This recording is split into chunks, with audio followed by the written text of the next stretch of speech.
Bueno, usted preguntaba si lo que había no era un blindaje, ¿verdad? No, mire, es que yo le decía que lo que hay definitivamente es una especie de oportunismo perverso de los políticos que, valiéndose de los principios del derecho penal, aprueban este código. Les voy a decir, está en discusión desde hace como 4 años, 5 años, ¿verdad? Y recién no habían surgido todos estos escándalos de corrupción, pero y evidentemente tienen un interés porque entra en vigencia. Fíjese que los códigos, por ejemplo, el Código Penal actual es de 1983, fue aprobado en 1983 y entró en vigencia hasta 1985, 2 años. Eso se le llama vacatio legis, o vacación de la ley, que se supone es para que la gente lo conozca, se hagan actividades como estas, las universidades lo discutan, el colegio de abogados, los gremios lo discutan y lleguen a conocer el código para que cuando entre en vigencia ya sea más o menos conocido. El Código Procesal Penal actual, que fue aprobado en 1999, no, el 2000, pero el decreto es de la legislatura del 99, se aprobó en enero de 2000 y entró en vigencia hasta en enero de 2002. O sea, tuvo 2 años de vacatio legis también, el Código Procesal Penal. A solo 6 meses le están dando. O sea, uno piensa ahí, es que tienen una urgencia porque entre en vigencia, porque se quieren aprovechar de, por ejemplo, el abuso de autoridad. Ya no van a la cárcel, pues, y hay un montón que están acusados por abuso de autoridad, ¿verdad? Una cosa que no debemos perder de vista es que siempre las leyes las que sean, sea el Código Penal, el Código de Comercio, el Código de lo que sea, siempre es la expresión de la voluntad de quien tiene el poder. O sea, eso es así. Es el resultado de unas determinadas relaciones de poder en las que se impone el que está arriba, pues. Así de sencillo. Eso siempre va a ser así. Un día nosotros vamos a estar en el poder y vamos a hacer eso también, ¿o no? ¿Verdad? Así es. Por supuesto que hay esa aspiración de sacar un beneficio del código. Fíjense, en el tema de, como es transversal a todo el código la rebaja de las penas, al femicidio le baja las penas, que ahorita está de 30 a 40 años la pena del femicidio. En el nuevo código está de 25 a 30. Pero la verdad que es una pena alta, hombre. O sea, 25 años en la cárcel de una persona. Sí, no, claro. Sí, el asesinato queda de 20 a 25. El femicidio queda de 25 a 30. Esto me recuerda a una ocasión, cuando estaba en la fiscalía, va saliendo una fiscal con la que yo llevaba algunos casos. A veces me mandaban a trabajar casos con ella, y entonces va saliendo de una audiencia de lectura de sentencia y viene con una cara de furia. Karen se llama, y entonces le digo: oíme, Karen, ¿qué te pasa? Imagínate vos, me dice, ese tribunal solo 40 años le dieron a los acusados. ¿Y qué pasó, Karen? Pues nosotros estábamos pidiendo cadena perpetua. Pero ¿cuál es la diferencia, Karen, entre 40 años y cadena perpetua? ¿Qué más querés? O sea, ese es el problema que tenemos en la cabeza nosotros. Honestamente, a mí me parece que 25 años de cárcel para una persona es brutal. Ah, pues sí. Entonces, bueno, esos estudios dicen... Sí, claro. Necesitamos escucharlos, señor del micrófono aquí atrás. Entonces, claro, esos estudios dicen que 20 años de cárcel ya le causa daño irreversible a la persona. En realidad las penas todas, ninguna debería pasar de 20 años. Nada resolvemos poniéndole más años. Pero aquí está un doctor psiquiatra, los incluso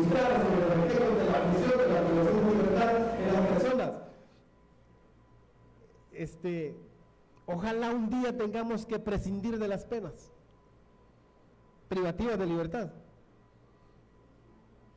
Claro, no estamos en eso, ¿verdad? Pero mire, no es que está cambiando para el COPIN o para las organizaciones que andamos en la protesta, en las calles, las cosas. No es que este código las está poniendo peor, le quitamos este código y se queda con el actual y va a estar igual de perseguido el COPIN. O sea, si es que no es el sistema, no es el código, es quien domina el sistema. Exacto, eso es. Y sobre todo la impunidad, lo que está diciendo usted, el problema es la impunidad. ¿De qué sirve que aquí le pongamos cadena perpetua, que le pongamos 100 años, 20 años, 80, 40 de cárcel a un delito si no lo vamos a capturar? Las posibilidades aquí de un hombre que mata a una mujer, de que sea llevado a la justicia, son del 4% apenas. El 96% de los hombres que maten a una mujer están seguros de que nunca les va a pasar nada. Ese sí es problema serio, la impunidad. En realidad no es tanto la pena. Miren, cuando un delincuente va a cometer un delito no está pensando en la pena que le van a imponer. Ni se acuerda, ni sabe siquiera. Está pensando en si lo van a atrapar o no lo van a atrapar, si lo van a agarrar o no. Y en cuanto calcula que no lo van a agarrar, se determina y comete el delito. El problema es impunidad. Y con este código, o con el actual, o con otro que pudiera venir, el problema va a seguir siendo el mismo si no resolvemos el problema de la impunidad. Si no tenemos fiscales comprometidos con el propósito de la justicia, si no tenemos una policía profesional, eminentemente civil, respetuosa de los derechos humanos y sometida a controles ciudadanos, nunca vamos a cambiar. El gran problema aquí es el tema de la investigación, es el talón de Aquiles. En una ocasión, a mí siempre me gusta poner ejemplos porque es que así uno ilustra mejor y comprende mejor, creo, la situación. Yo fui jefe del departamento legal para la zona noroccidental en Hondutel, ahí en San Pedro Sula. Y un problema que había en ese tiempo muy arduo era una cosa que le llaman tráfico gris. Que eso básicamente es que cuando se genera una llamada en el extranjero, esa llamada cae a una central internacional de Hondutel y Hondutel a través de esa central despacha la llamada al teléfono final que va destinada a la llamada. Y por hacer ese trabajo Hondutel recibía en ese tiempo 18 centavos de dólar por minuto de la compañía que generaba la llamada en Estados Unidos. Pues con el tráfico, ese es el tráfico normal, legal.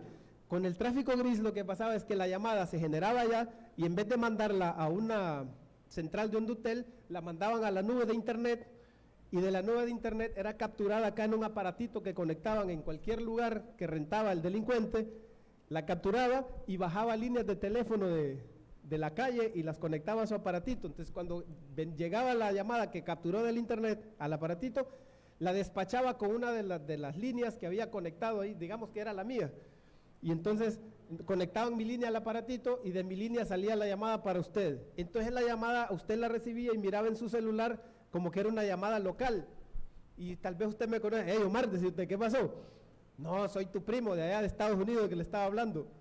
¿Y por qué me aparece el número de Omar? Yo no sé, yo te estoy llamando de allá. Bueno, Hondutel dejaba de percibir ese pago por minuto que le tenían que hacer la compañía que generaba la llamada. Y además dejaba de percibir el pago que yo tenía que hacerle a Hondutel, porque de mis teléfonos empezaba a facturar hasta 60,000 pesos, cuando mi consumo normal era 500, 600 pesos. Entonces Hondutel se daba cuenta que es que mi línea había sido usada fraudulentamente y no me cobraba la factura. Entonces no me cobraba ni a mí ni al que generaba la llamada ya. El problema es que la policía investigaba eso, por usar el término, pero en realidad lo que hacía era que llegaba al lugar porque Hondutel le avisaba, Hondutel descubría finalmente dónde estaba ese aparato conectado y llegaba la policía, lo desconectaba, lo decomisaba y ya hasta ahí llegaba la cosa, porque esos aparatos no necesita que nadie los manipule. Una vez que lo activa ellos solitos trabajan y entonces el que lo conectaba se iba y sabía que en 10 días, 15 días lo iban a descubrir y se lo iban a decomisar. El aparatito costaba unos $4,000 y se facturaban entre 4,000 y $5,000 diarios. Entonces, si se lo decomisaban el aparatito, le valía chancletas y 10 días iba a estar operando. Entonces yo me revolví por eso, porque decía, ¿por qué no investigan? ¿Por qué no hacen nada? Toda la vida se quedan con eso y salía en el periódico, duro golpe al tráfico gris, desmantelan centro de llamadas, que no sé qué. Y entonces, pues una vez hubo una reunión acá de los jefes, vino hasta el viceministro de Seguridad y los jefes de policía de acá y el gerente general de Hondutel, y entonces ya expuse yo el problema. Entonces el viceministro determinó, dice, mire, a partir de ahora esos casos los va a trabajar la Dirección Nacional de Servicios Especiales de Investigación. Ya no va a ser la unidad de delitos varios de la DPI, que se llama ahora, sino que va a ser esa unidad, esa Dirección Nacional de Servicios Especiales de Investigación. A mí me sonó bonito, y dice, es que eso es lo que hacen ellos, investigaciones especiales.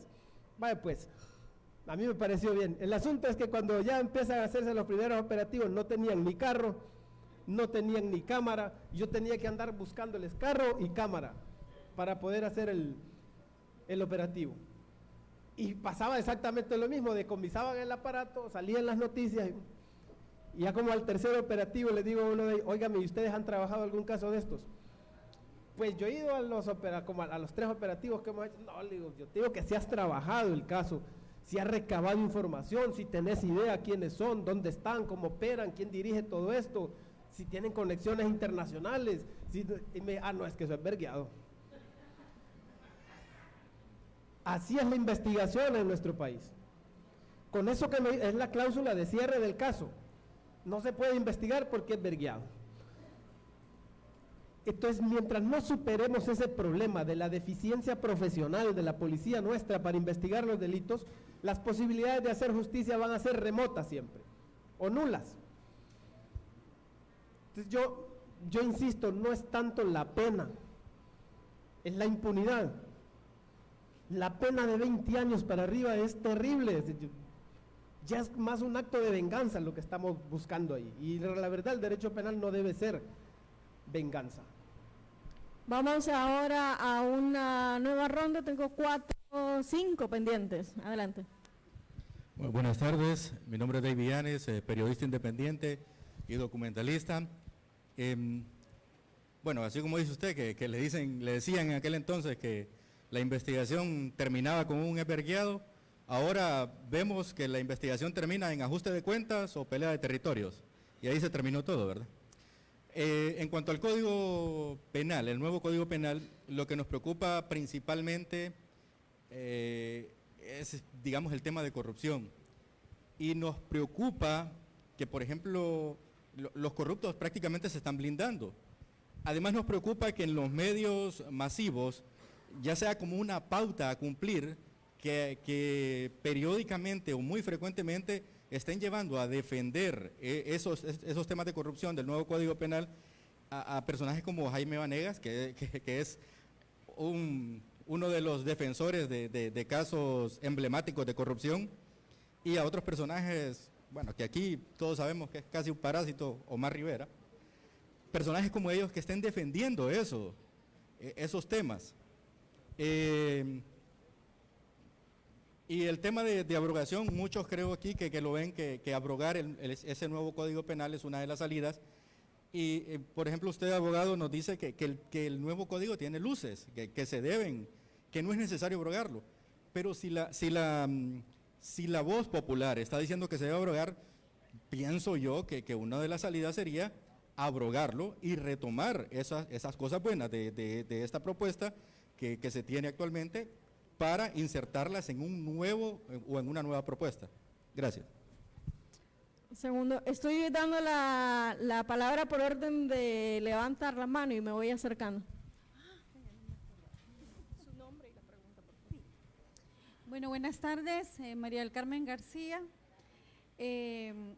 Bueno, de hecho, de las luces que hablaba el abogado sobre hacer resoluciones con enfoque de género, que tiene que ver más el análisis de lo que significa ser hombre y ser mujer en el tema de dictar sentencias, además de los controles convencionales que de paso son nuevos también, a pesar de que son viejos ya de contenerse en diferentes leyes, y apoyando lo que decía la compañera sobre el tema de la disminución de penas, que sí a nosotros nos pesa el tema de la disminución de penas de los delitos sexuales, ¿verdad? Porque si bien pareciera por alguna escuela penal que las penas no pueden ser tan importantes, porque al final el derecho penal pues administra el problema, no lo resuelve, ¿no? Pero sí sirve de alguna manera de ejemplo, ¿verdad? Y de prevención para aquellos otros que quieran cometer esos ilícitos.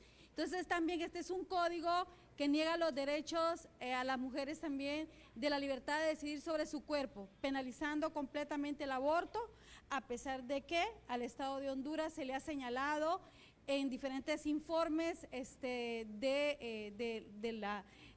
los comités especiales que tenemos que debería de hacerlo, despenalizarlo por 3 causales mínimas para garantizar la vida de las mujeres. Igual estuvimos en una lucha con esta gente que hizo este código, hablando sobre esa situación también para que se incorporara esta situación, hablando de que era un código moderno, ¿verdad? Entonces, tal cual decía el compañero, sí hay algunas cosas buenas en este código, y si no va a entrar en vigencia, por lo menos sí habría que recoger esas novedades que tiene este código para incorporarlos. Pero ¿cómo hacerlo? Si ya dijo usted que quienes hacen las leyes son quienes ostentan el poder y lo hacen para ellos. Entonces, ¿cómo incidir? Nosotros como feministas estuvimos en un proceso tratando de incidir y fue bien difícil o casi imposible lograrlo. Entonces, habría que esperar que no lo pongan en vigencia y que ellos nuevamente hagan un código a su conveniencia. ¿Sería eso entonces? Vamos a hacer un par de más, que tengo varias pendientes, Omar. Adelante por aquí, profesor. Buenas tardes. Yo creo que el rechazo a ese código penal precisamente va en el sentido de la impunidad que se cometerá contra quienes han cometido actos de corrupción, actos de desfalco, de todos estos que han estado dentro del narcotráfico. Sí había escuchado que tenía cosas buenas ese código, pero con la exposición del abogado Mengíbar me doy cuenta que hay cosas sumamente importantes ahí. Sin embargo, yo tengo mis reservas. ¿Para qué se necesita un nuevo código penal? Si el abogado mismo reconoce que de nada sirve que tengamos un nuevo código penal si la impunidad y la injusticia va a continuar en este país. Nosotros, y ahí lo expusieron, tenemos derecho a la protesta. Y cuando se sublevó este pueblo contra el fraude electoral y salió a reclamar el derecho del pueblo a elegir sus autoridades, ya se expuso.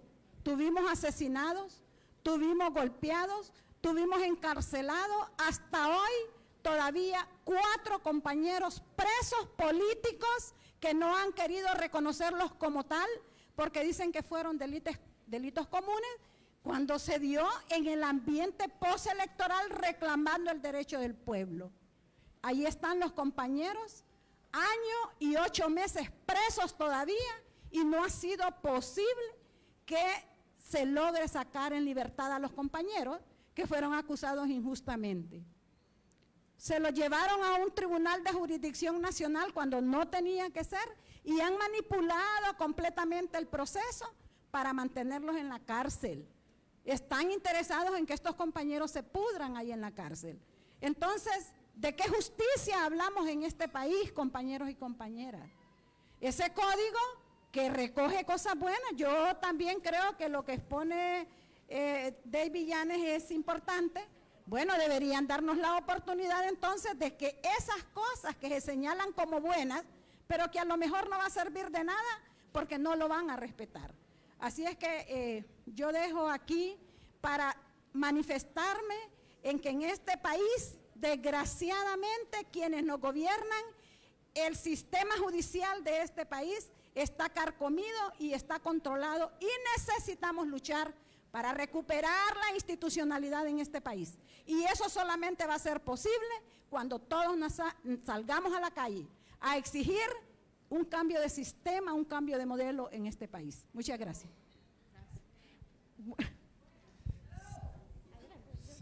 Sí, bueno, mi nombre es Fausto, ¿verdad? y soy el coordinador de la comunidad LGTB, ¿verdad? Dentro de la Coordinación General del COPIN, ¿verdad?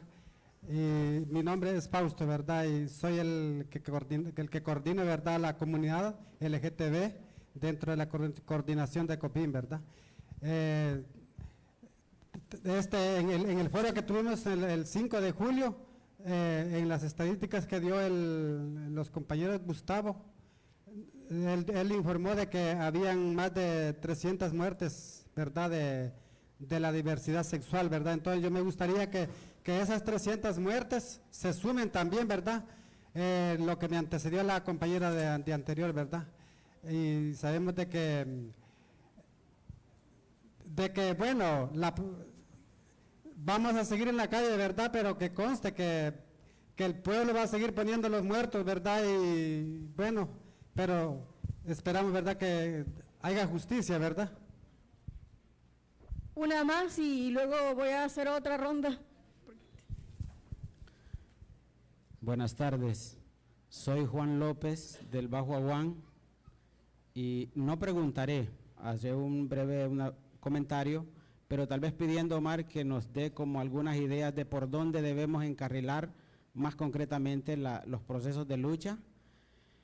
Debo decir que cuando entré al salón casi me desmayo, porque en ese momento estaba Omar diciendo que está de acuerdo con la mayor parte del nuevo Código Penal, y yo he venido en estas últimas semanas diciendo que estoy en contra del Código Penal, pero debo ser honesto, no me lo he leído. Y como yo, a lo mejor se encuentre alguna hondureña o hondureño más que está en contra sin haberlo leído. No quiero decir que estoy completamente de acuerdo ahora con la posición de Omar, pero creo que la calidad técnica y la curiosidad de investigar de Omar, pues es importante. Entonces, ahora me doy cuenta que no solo se trata de que yo deba leer ese nuevo Código Penal, es que necesito tener unos elementos técnicos, jurídicos, de los que Omar nos hablaba antes, para poder interpretarlo y entenderlo en el contexto en que estamos. Para eso es que me cuesta poder entender por dónde nos vamos. O sea, aquí no se trata solo de la rabia, que hay que ir contra algo, también son los argumentos con los que yo debo sostener esta indignación. Solamente, Omar, ¿cómo queda, si es que es en ese código, como no entiendo de leyes, cómo queda el tema exactamente el delito de asociación ilícita? Y lo estoy diciendo por lo que usted ya sabe. Soy uno de los que he logrado asomar la nariz a una cárcel también por varios delitos. Sé lo que significa vivir 134 personas en 54 metros cuadrados. Estoy convencido que la cárcel no resuelve un problema en una sociedad. Desgraciadamente no tenemos los argumentos ni las condiciones para eliminar la cárcel. Pero sí creo que debemos como ir construyendo entonces en estos análisis algunos lineamientos que nos permitan mirar más allá de la letra de ese código y más allá del orden que tenemos. Comparto con Omar la idea de que no tanto son los instrumentos, es quien tiene el instrumento. Y aquí quien tiene el instrumento a lo mejor piensa quedarse 20, 30, 40 años más. Entonces ya no tenemos que parcializar nuestra lucha contra un instrumento penal, sino contra quien tiene el instrumento en la mano, y eso se llama Juan Orlando Hernández Alvarado y todo su grupo. Por ahí entonces creo que debemos luchar. Omar, vamos a cerrar aquí esta ronda y vamos a abrir una más. Tengo a un chico por acá, una mujer por allá, otro chico por allá. Tengo al menos 3 pendientes. Fíjese que es interesante, por ejemplo, lo que decía la compañera sobre el tema del aborto. Este código no hace diferencia con la situación, no es que la agrava, este código no hace exactamente lo que dice el código actual, ¿verdad? O sea, si derogamos este código por lo del aborto, entonces nos quedamos con el código que que sanciona y penaliza el aborto, ¿verdad? Ese fue uno de los temas que los propios consultores españoles dijeron en una ocasión.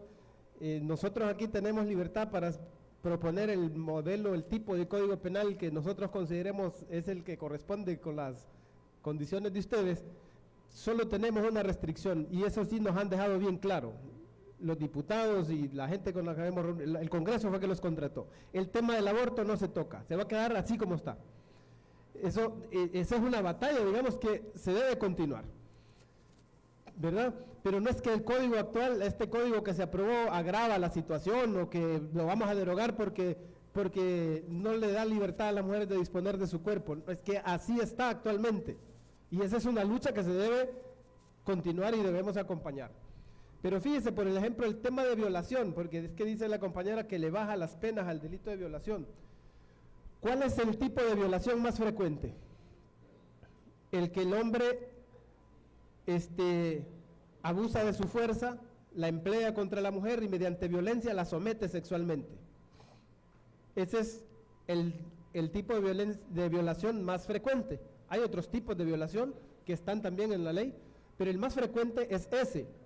Actualmente esa violación tiene una pena de 10 a 15 años. Con el nuevo código, oigan bien cómo queda, el nuevo código.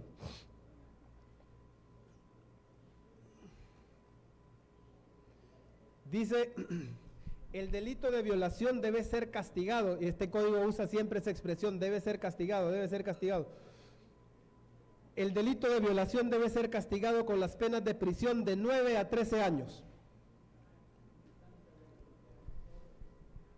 Prohibición de residencia y aproximación a la víctima por el doble del tiempo de la pena de prisión.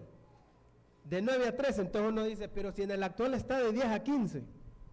Pero luego dice, las penas anteriores deben aumentarse en 1/3 si concurre la circunstancia del numeral 1, y el numeral 1 dice cuando se cometa mediante empleo de violencia o intimidación. Entonces, esa pena de 9 a 13, si usted le aumenta 1/3, entonces la de 9 queda en 12, no queda en 10 como está actualmente. Y la de 13 pasa a más de 17 años. Entonces queda de 12 a 17 años y varios meses más. No sé si eso es un problema, pues. O sea, el resto de las violaciones, y luego dice, las penas anteriores deben aumentar en 1/3 si concurre la circunstancia del numeral 1 del segundo párrafo, y también cuando la víctima sea menor de 14 años. Ahí sí queda menor porque la pena actual para cuando la víctima es menor de 14 años, la pena ahorita es de 15 a 20 años. Pero hay que ver si eso es proporcional. Porque fíjense, y aquí voy a aprovechar para contar también otra experiencia. Aquí se castiga con esa pena de violación más grave, que es de 15 a 20 años, cuando la víctima es menor de 14 años, independientemente de si lo consintió, lo buscó, lo propuso, lo provocó, lo quería, no tiene nada que ver. Si es menor de 14 años, la pena es de 15 a 20 años. Y entonces, fíjense, una vez yo siendo fiscal, yo es que tengo ese problema tal vez, a mí me impacta, o sea, de verdad me afecta, me duele ver algunas situaciones. Se trataba de un muchacho que tenía 2 días de haber cumplido 19 años. Un cipote trabajador que desde las 4 de la mañana se levantaba con el papá a trabajar, trabajaba con el papá en un camión y trabajaba duro el cipote. Pero se había enamorado de una niña que no tenía los 14 años todavía, era grandota la cipota, así bien desarrollada. Y le faltaba a ella una semana, le faltaba para cumplir 14. Y el cipote iba a lavar el camión al río y se encontró a la cipota. En realidad era una cosa de recíproca, ¿verdad? Y entonces le pidió que lo acompañara, se fue con él al río y allá en el camión, mientras lavaban el carro, se pararon de lavar el carro y tuvo relaciones sexuales con la muchacha ahí. La de que no tenía 14 todavía. Y se vinieron los dos contentos, pero cuando venían, eso era en la tarde, ¿verdad? Cuando ya venían, la niña que vivía con la abuelita la mandó a hacer un mandado. Le dijo, mira, si yo me voy a la casa de mi abuelita me va a macanear, llévame a tu casa. Y él no quería, no, pero se la llevó a la casa de él. Pero vino la mamá del cipote, que era bien estricta también, usted no puede tener esta niña acá, ¿cómo se pone a creer? Y agarró a la niña y se la fue a dejar donde la abuelita. Al día siguiente la fue a dejar donde la abuelita. Y la abuelita fue y puso la denuncia en la fiscalía. Porque la abuelita fue y le mandó a hacer exámenes a la niña y todo. Y fue a presentar la denuncia a la fiscalía. El cipote en realidad no era un delincuente, no era un pervertido sexual, no era, me parece a mí. Y ocurre que la señora era insistente en la fiscalía, que por qué no capturaban a ese cipote. La fiscalía lo acusó, y toca pues, la fiscalía lo acusó. Y entonces, como no se le capturaba, vino la abuelita y un día fue a la policía encachimbada, ya está ese sinvergüenza, semejante vergón, decía la señora, allá está, vaya a traer, y se llevó a la policía y lo agarraron al cipote, y para el bote. Y su abogada defensora le dijo, mira, aquí lo que te queda es que aceptes un procedimiento abreviado, es decir, que diga, pues, que acepte que cometió el hecho y que lo castiguen. Y la pena es de 15 a 20 años, pero como es un procedimiento abreviado que acepta que cometió el delito, entonces le rebajan la pena en una cuarta parte, por aceptar y ahorrarle al sistema todo ese trámite, entonces le rebajan una cuarta parte. La cuarta parte de 15, ¿cuánto es? 7 años y medio, son 3 y algo de años. Pero el cipote, digamos que estuvo ahí 11 años y pico. El cipote no tenía idea de que eso podía ser delito. La niña mucho menos, ¿va? La niña no lo hizo para que lo metieran preso a él. O sea, el cipote, o sea, hay de casos a casos, digamos. Pero entonces ese cipote, que no es que empleó la fuerza, que no empleó violencia, que no es que engañó a la niña, que no... El cipote, 10 años en la cárcel, mínimo. Porque como le queda arriba de 12, para salir en libertad, actualmente hay una cosa que se llama libertad condicional, que cuando cumple la mitad de la pena, puede salir en libertad, siempre y cuando la pena no exceda de 12 años. Si excede 12 años, tiene que cumplir 3/4 partes. A mí me pareció un caso, porque después llegaba la abuelita de la niña y decía, puchica, a usted y no se le puede ayudar ahí al muchacho. Pero ¿cómo se le va a ayudar?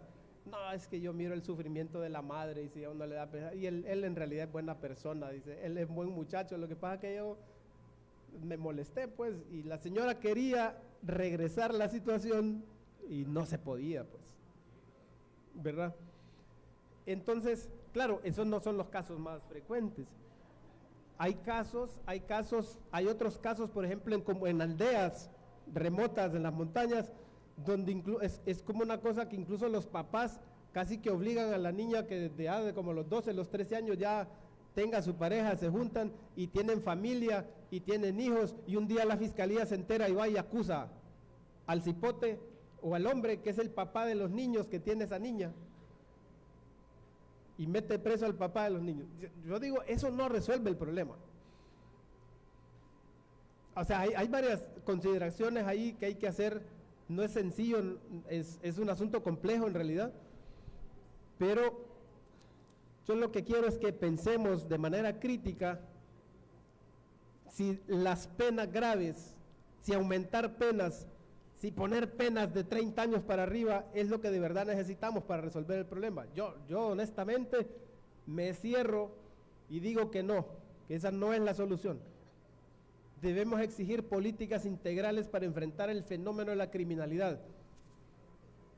Debemos exigir más educación, más salud, más oportunidad de empleo, más oportunidad de tener acceso a la recreación, al deporte, a la cultura, ese tipo de cosas. Pero cerrarnos solo en este tema, yo no lo creo que sea el más conveniente. eso sobre el delito de violación, en realidad el delito de violación puede quedar incluso más grave en la pena que como está actualmente. En una cosa estoy de acuerdo, que si la voluntad popular, si el reclamo popular es que se abrogue este código, pues yo no puedo ir en contra de la voluntad popular. Si el soberano es el pueblo. Y si el pueblo dice que se abrogue, que se derogue, que se elimine, pues yo me voy a sumar a lo que diga el pueblo. Porque una ley, fíjense, la ley debe al menos satisfacer 3 dimensiones. La primera es un aspecto formal que tiene que ver con el procedimiento de aprobación de la ley, que debe ser aprobado según el procedimiento que establece la Constitución de la República, que dice que primero se introduce el proyecto de ley, que luego se discute en 3 debates, así dice la Constitución, 3 debates, y después de esos 3 debates se aprueba, se manda a sanción del presidente de la República para que lo firme y ordene su publicación y que una vez publicada entre en vigencia. Ese es el procedimiento y la ley debe cumplir ese proceso. La otra dimensión de la ley es el de la legitimidad, es decir, que esa ley debe corresponder con la aspiración de la generalidad de la gente, del común, de la mayoría al menos de la gente. En cuanto a una ley no corresponde con el interés, con la aspiración de la mayoría, esa ley carece de legitimidad. Y entonces es una ley antidemocrática, porque la democracia se basa en la voluntad de la mayoría, en lo que quiere la mayoría. Y si la mayoría no lo quiere y a pesar de eso se impone, entonces es una ley antidemocrática, definitivamente. Si es ilegítima, es antidemocrática. Pero la otra dimensión que debe también satisfacer la ley es el de la eficacia. Si consideramos que este nuevo código no va a ser eficaz para el propósito de combatir la criminalidad y que más bien, así como está generalizado el concepto en la gente, la idea, más bien va a promover impunidad. De hecho, este movimiento se le llama, este movimiento que encabeza el CNA le llama el Código de la Impunidad. Si está sembrada esa idea en la gente de que ese código va a promover impunidad y resulta que al final así es, pues es una ley que no es eficaz. Entonces podrá ser formalmente válida, esa es la validez de la ley, al cumplir con las formalidades del procedimiento para aprobar la ley, es una ley válida. Cumple con la dimensión de validez, pero no está cumpliendo con la dimensión de legitimidad. Y si a eso le sumamos que a lo mejor no va a ser eficaz, bueno, pero lo que yo sí comparto acá con el periodista entonces es que si el reclamo popular es que se abrogue, pues la ley se torna ilegítima, porque no corresponde con la voluntad y con lo que anhela y desea la población. Entonces, pues yo no me podría oponer a eso, y estoy de acuerdo entonces de que sí, y me parece que es correcto lo que propone, de que entonces se reinicie un proceso de discusión para tener un nuevo código donde se puedan incorporar estas cosas que yo digo que son buenas del código, y que con participación de la gente que se interesa por el tema, se redefina, digamos, el Código Penal. Y lo otro es lo que decía Juan, que por dónde entonces debería ir la lucha. Pues a mí me parece que ese camino es correcto, el que propone Yanes se llama, ¿verdad? Y lo otro es, o hacemos una propuesta de los puntos, de las sombras que tiene este código, como dice el lema del programa de hoy, para hacer una propuesta en función de esos aspectos negativos que tiene el código e impulsar esa propuesta. Pues yo creo que también hace falta eso, que no hay propuesta. Normalmente lo que hay es crítica, hay cuestionamiento, pero no hay propuesta. Y si no hay propuesta y si deroga ese código, se va a quedar el que está actualmente, y el que está actualmente sencillamente no sirve. O sea, no es que no sirve, es que no va a resolver los reclamos que tenemos contra el actual Código Penal. Hay una propuesta, de hecho en redes sociales me pregunta Melissa Valenzuela, dice, bueno, si su explicación, el propósito debe ser la rehabilitación y no el castigo, me parece bien. Mi pregunta es, si a este código se le puede agregar como pena el que los individuos que sean acusados de corrupción devuelvan lo robado y que además se le prohíba volver a participar en la política o en cargos públicos. Si es así, está bien el tiempo de reclusión, que se reduzca al verdadero castigo, que sea que no disfruten lo robado. Aquí hay pues como una propuesta en este marco de discusión que hacemos. Tengo 3 personas más y cerraríamos esta última ronda de preguntas. Pedro Mejía, abogado independiente. Hay un refrán español que me parece ilustrativo sobre la cuestión que explica Omar sobre la dualidad entre lo que dice la teoría y la práctica. El refrán dice, buena y sabia es la ley cuando buenos y sabios son quienes la aplican. Es un refrán español. Entonces, en ese sentido y con ese refrán ilustrativo, pregunto yo, ¿qué esperar de esas luces que menciona el abogado Omar, tomando en cuenta quiénes son los que interpretan y aplican la ley actualmente en Honduras? Gracias.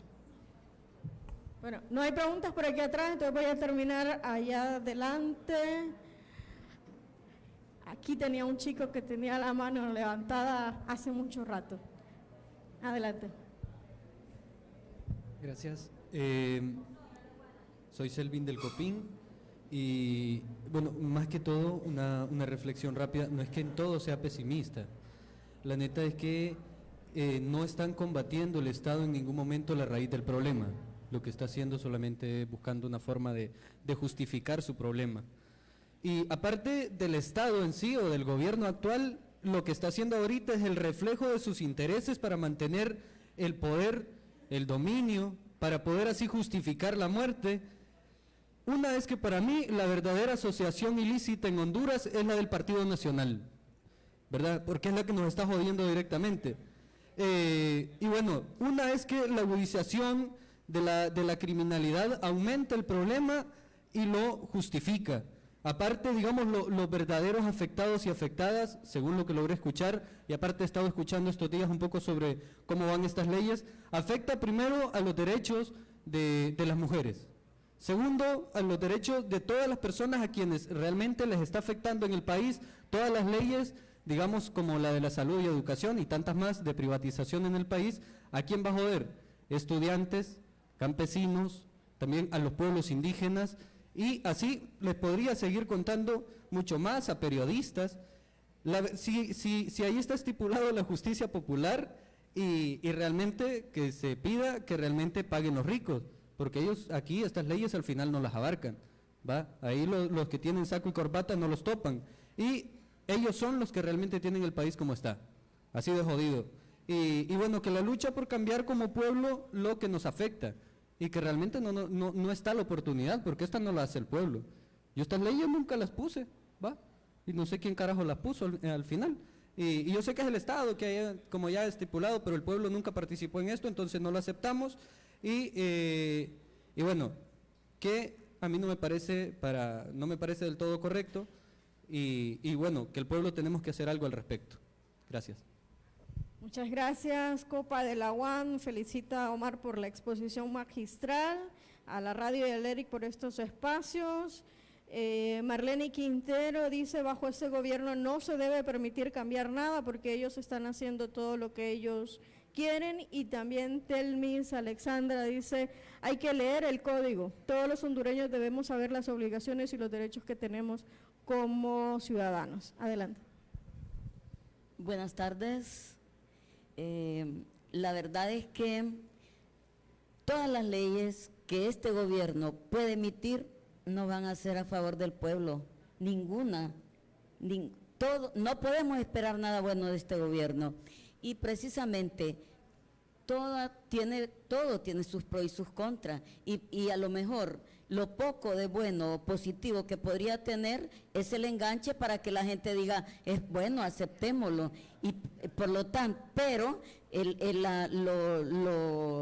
la mayoría entonces es lo malo que trae contra nosotros, contra el pueblo, porque al pueblo es el que se le aplica la ley. Yo trabajo en los juzgados y miren, eso es deprimente todos los días, ver los pobres, las mujeres pobres, las viejitas pobres, cómo van se les nota la situación de ellos, y solo ellos son los que van ahí, porque solo para ellos es la ley. Y lo que dice Omar es cierto, el sistema está corrupto, es un sistema totalmente injusto. Desde el momento que hay una policía corrupta, una policía violadora, sexual y de todos los derechos de la ciudadanía. Desde ahí no podemos esperar nada bueno. Miren, todos los días hay detenciones injustas, detenciones ilegales contra la población y nadie está haciendo nada. ¿Y qué pasa? Llega la fiscalía, unos fiscales totalmente ineptos que lo que hacen es aceptar lo que dice la policía y ahí van a los juzgados a llevar esa gente pobre que no tiene cómo defenderse. Después llega un defensor público y le dice, acepte para que le rebajen la pena. Y así se van armando los grandes tamales en ese poder judicial que es una injusticia total. Y por eso en este país lo que se están abriendo son cárceles, en vez de abrir escuelas, en vez de abrir centros para cuidados de niños, están pensando en abrir megacárceles, porque se está pensando en profundizar las penas, pero para los pobres. Omar. Bueno, una pregunta es que si alguien escribió ahí un mensaje que dijo que están bien las penas si devuelven lo robado. El delito de malversación por apropiación, el delito de malversación en general, porque es que hay varias formas, por apropiación, por cambio de destino y por uso de los bienes del Estado, uso abusivo de los bienes del Estado. Entonces la pena básica es de 4 a 6 años más multa por una cantidad igual o hasta el triple del valor de lo malversado. Es decir, que además de que se le sanciona con la cárcel, se le pone la multa hasta el triple de lo que malversó. El problema es que la fiscalía logra detectar cuánto fue lo que malversó, ¿verdad? Entonces ahí es ineficiencia del sistema. Pero fíjense que es que le quiero decir aquí, de 4 a 6 años es la pena, ¿verdad? Pero es el código dice, los hechos a que se refiere ese delito de malversación se deben castigar con la pena de 6 a 9 más multa por una cantidad igual al doble o hasta 4 veces el valor de lo malversado si la cuantía de lo malversado o del perjuicio causado supera los 100,000 lempiras. Entonces aquí ya la pena es de 6 a 9, como está actualmente, si supera los 100,000 lempiras. Si es menos de 100,000, entonces va a ser de 4 a 6. Pero dice, se deben imponer esas penas respectivamente previstas aumentadas en 1/3, o sea que a la de 6 a 9, porque pasa de 100,000, se le aumenta 1/3 y queda de 9 a 12, si los hechos recaen en bienes públicos de valor histórico, cultural o artístico, si los hechos recaen en bienes destinados a servicios públicos de primera necesidad, la salud o institutos de previsión social, ahí se le va a aumentar 1/3. Y luego el artículo 508 establece otra agravante para esos delitos de malversación y delitos en general, para todos los delitos contra la administración pública.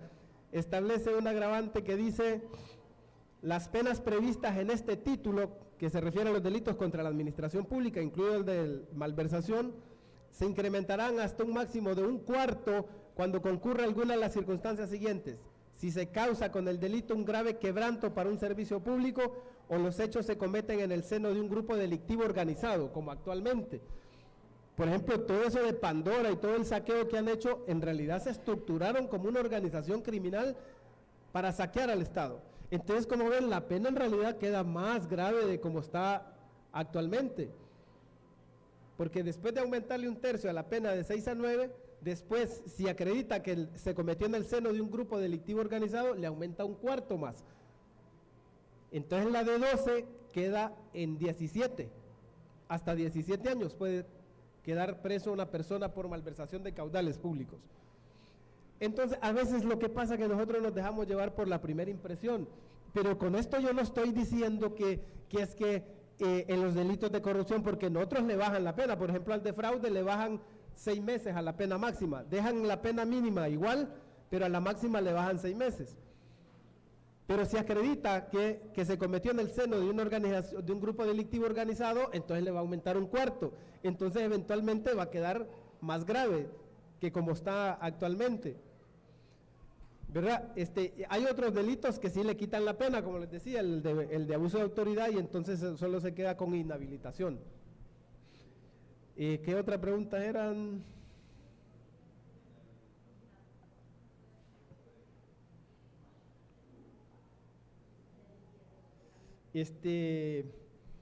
Vos preguntabas sobre si con las autoridades que tenemos, ¿verdad? Pues sí, es que eso es lo que he venido diciendo, que el problema, y que Juan también lo retomó, que el problema no es tanto la herramienta, sino quién tiene esa herramienta, pues, ¿verdad? Y la herramienta la tiene ahorita un régimen que es signado como una dictadura. Entonces, pero esa dictadura puede usar este código o el actual. Para ellos es indistinto, porque es que no reconocen, repito, en la ley los límites que naturalmente en un Estado de Derecho le impone al ejercicio del poder la ley. Para ellos la ley es lo de menos, la ley son ellos, ¿verdad? Entonces ese es el problema. Yo por eso digo que no es que no sea tanto el problema el código, sino quién va a aplicar el código. A mí, por ejemplo, me parece que es un avance que diga aquí el código que se debe aplicar y se debe interpretar bajo criterios de género, es un avance. Pero yo ¿cómo le voy a pedir peras al olmo, digo? O sea, ¿cómo le voy a pedir un fiscal que ni siquiera sabe cuáles son los convenios internacionales o los tratados internacionales sobre los derechos de la mujer? Nunca en su vida ha escuchado, nunca los ha leído y mucho menos los va a comprender. ¿Cómo le voy a pedir yo a un juez que nunca hizo un examen de oposición o pasó por un proceso de selección para ser nombrado como juez, sino que es que era amigo del caudillo del partido allá en la aldea donde vivía y ese fue el que le consiguió ser nombrado? Esas son deficiencias estructurales del sistema, ¿verdad? Pero que esté escrito acá me da el derecho a mí de reclamar el cumplimiento de eso que está escrito. Y tengo más legitimidad, digamos, para reclamarlo porque la ley me ampara, la ley me da el aval para que lo pueda reclamar. Entonces, por supuesto, es que en el país no hay nada que esté funcionando bien, y esa es una realidad triste, que nos toca cambiar, que nos toca conocerla, que nos toca sensibilizarnos sobre esa realidad y comprometernos a cambiarla. Eso es definitivo. O sea que el problema no es exactamente el código, pues. Y a lo mejor estamos hablando nada aquí, porque este código no va a resolver nada, pero lo que sí les aseguro es que no empeora nada. Ese es el asunto.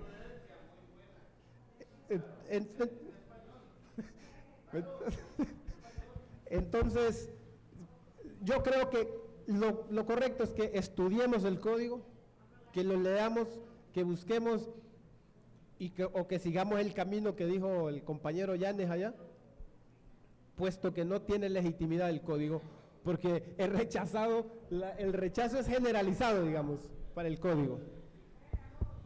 Bueno, muchísimas gracias, ha sido muy productivo y nos alegra que este espacio haya servido para eso. Estamos cerrando, luego si quieren vamos a poder conversar aquí con Omar, que se queda un rato más. Y mientras tanto, despedimos la transmisión para redes sociales y para Radio Progreso, invitándoles a que nos acompañen el próximo mes, siempre el primer viernes de cada mes. Tenemos a la venta libros, las publicaciones del ERIC, si pueden, cómprenlas, compártanlas, estudienlas. Y también tenemos un cafecito para compartir, así que si por favor, si pueden, no se vayan. Y una última cosa, a quienes todavía no se han anotado la lista, estamos sacando el listado para mandarles recordatorio por correo electrónico. Entonces, por favor, o nos dejan su número o su correo para mandarles siempre el recordatorio de ese análisis de realidad. Muchísimas gracias, muy buenas tardes. Y un aplauso para Omar, por favor.